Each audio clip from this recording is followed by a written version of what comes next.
Good morning, everyone. So as a student, the first thing when I do when I wake up is, of course, I wash my face, brush my teeth. But another important thing I do is I scroll through my phone and look at my gradings. Because for us students, grading is very important. And as we all know, or the most of us know, grading can differentiate from country to country. And therefore, I thought it would be interesting for me to talk about the differentiation of grading in Kosovo and in Belgium, as I'm from Kosovo myself. So you might be wondering, what is this difference? Well, let me tell you that in Belgium, we grade with 100%. However, in Kosovo, we have a scaling of 5 points, meaning that the difference is quite big.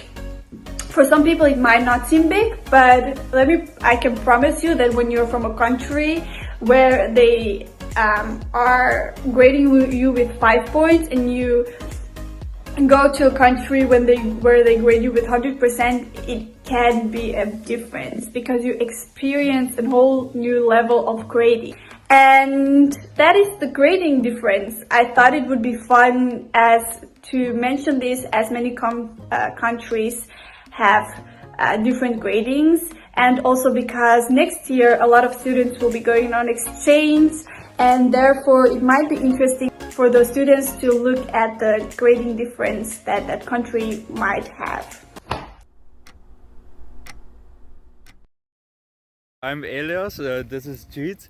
He's from India and I'm from Belgium, and we're walking from our dorm to class. We both study IBT, and we want to know some differences between India and Belgium in terms of studying. So now, do you notice some random differences while we're walking to school? Like, what's the differences with walking to school in India?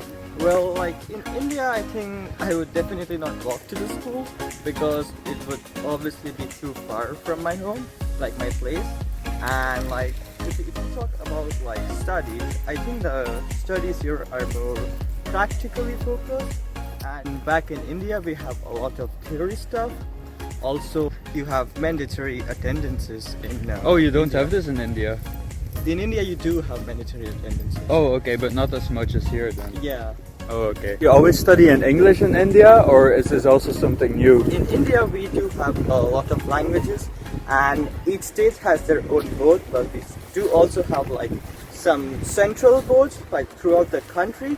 Yeah. And most parents actually prefer to put their children into English medium schools rather than like Hindi, or it's not like not a lot of children go to those schools.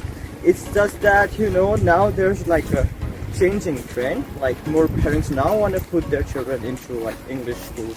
Yeah. Okay, so that's a big difference, because here it's mostly just Dutch. We have a couple of English and it's like coming up a bit more, but it's not that often that we study in English. And then you have French, obviously. So when we're walking to school, we always like to talk about our cultural differences, because we're from completely different parts of the world. And yeah, let's go to class.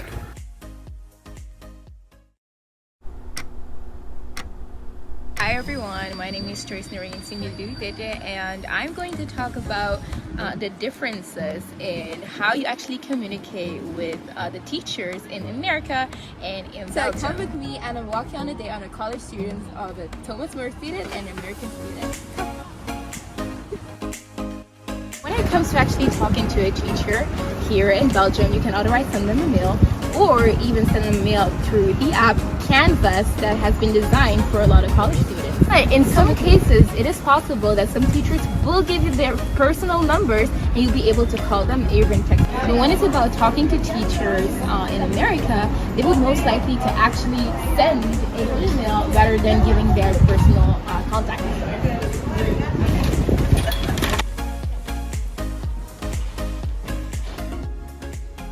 When it comes to assignments, there is no drastic difference between Belgium and the US. Assignments should always be handed in time, and unless you have a valid reason for not submitting your work before the deadline, you will not obtain a 0. It is common for students to come late sometimes. Teachers here in Belgium as well as in the US don't mind if you come late unless you come quietly in the room and take your seat. but it is definitely possible that some teachers in both countries rather want you to stay out instead of coming in.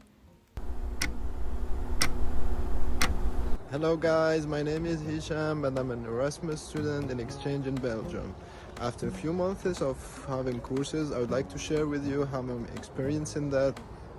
Also, we will talk about the educational system, how the courses are organized, and finally make a small comparison with France. The most interesting thing I found about studying in Belgium is the possibility to study in 4 foreign languages. It could be French, English, German, or Dutch. The students use an online platform where they can see their personal evolution, the evolution of the lectures, as well as interact with teachers and other students. The pedagogy in France and Belgium are different. For instance, in France, during the first course, it is impossible that the teacher gives the totality of the program as well as the tasks to be done with deadlines and give a total autonomy to the students. In Belgium, however, the teachers communicate clearly and explain the entire program so the participants can organize themselves and work on their own pace.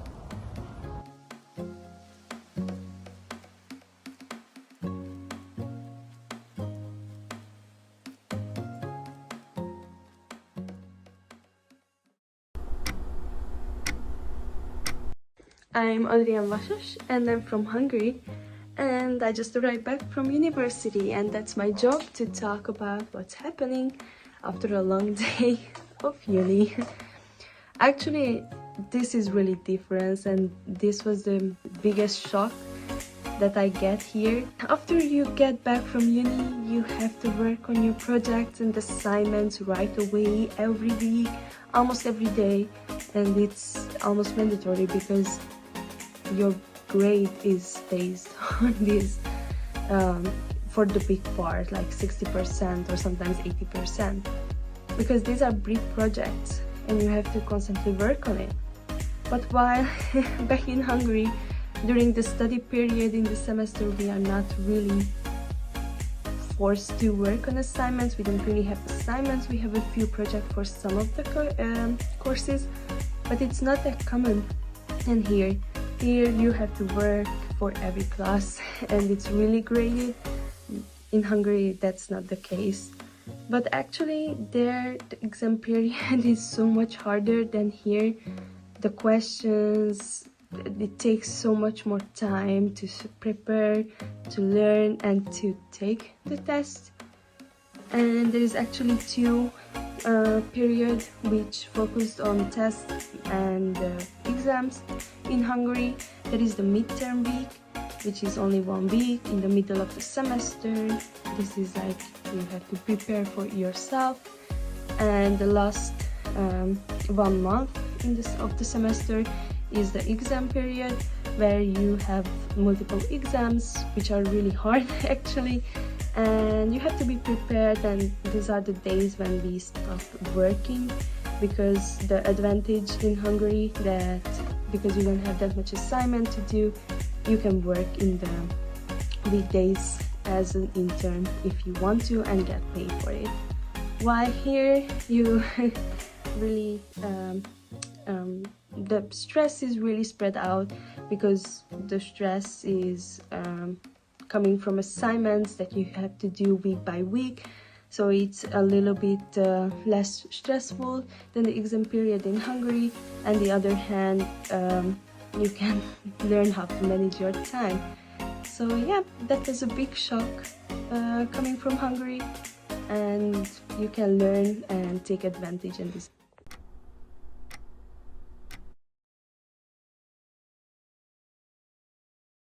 Titanim here, everyone. Bye, everyone. Gosh. Au revoir. Sziasztok!